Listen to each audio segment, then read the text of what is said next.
Que se passerait-il si le Japon et la Chine entraient en guerre? Les tensions montent alors que le Japon augmente le déploiement de ses navires d'escorte dans les eaux proches de Taïwan. La Chine proteste vivement, affirmant que cette présence menace la sécurité régionale.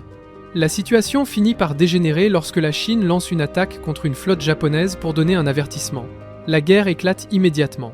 Les navires de guerre japonais, soutenus par les États-Unis, se dirigent rapidement vers les côtes chinoises. La Chine réplique par de violents raids aériens, mais ceux-ci ne suffisent pas à empêcher le Japon et ses alliés de débarquer des troupes sur le continent.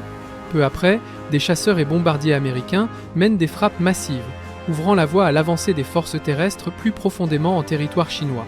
À ce stade, la Russie et la Corée du Nord sont contraintes d'entrer dans le conflit pour soutenir leurs alliés, transformant la crise en une guerre régionale d'ampleur. Subissant de lourdes pertes, le Japon est finalement forcé de se retirer du territoire chinois, ramenant le centre du conflit vers le détroit de Taïwan.